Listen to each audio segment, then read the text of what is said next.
Hello students, this is Vijayata from Postgraduate Teaching Department of Law, Rashtrasanta Tukaroji Maharaj, Nagpur University.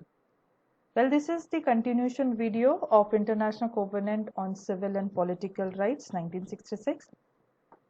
In our last video, we have covered till Article 4, which is of public emergency. In this video, we will be covering the substantive right that is present in the part 3 of the covenant, which deals with the substantive rights of the individual and obligations of the state to the covenant. Starting with Article 6 that deals with right to life. For this article, Human Rights Committee has provided the general comment, that is general comment number 36. Then comes Article 7, that is freedom from torture and inhuman treatment. Article 8, freedom from slavery. Article 9, right to liberty, security of a person.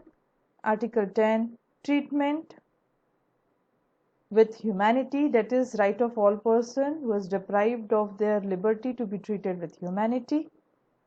Next come with Article 11, that is contractual obligation. Article 12, freedom of movement. Article 13, no arbitrary expulsion. Article 14, fair trial. Article 15, no retrospective application of criminal law.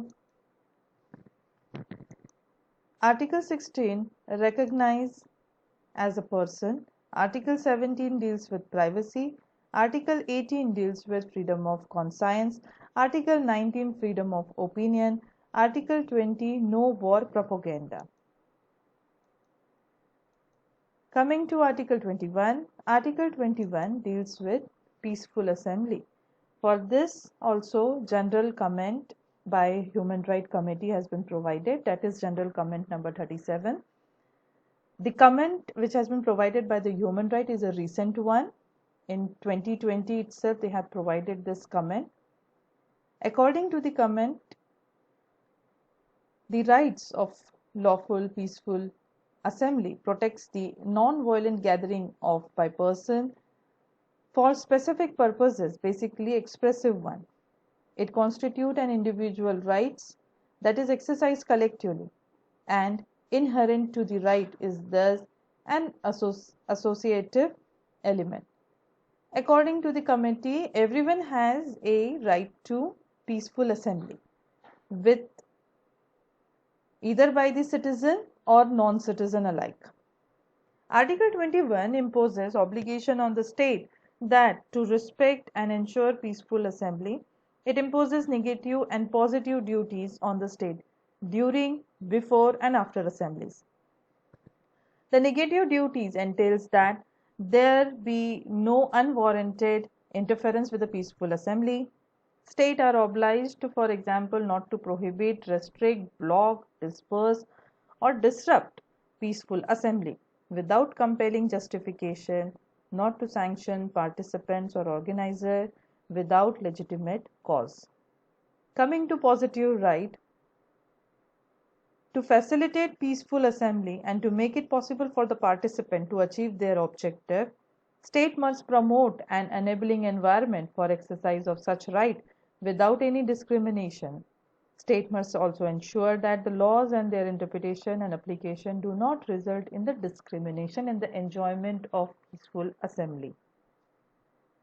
Right of peaceful assembly, for example, cannot be discriminated on the basis of sex, color, ethnicity, age, language, property, religion or belief, political or other opinion, national or social origin, birth, minority, indigenous or other status, disability, sexual orientation or gender identity or other status. This is a broad interpretation which is given by the Human Rights Committee to the Article 21, that is peaceful assembly. Coming to Article 22, that deals with the freedom of association. Article 23 deals with marriage and family.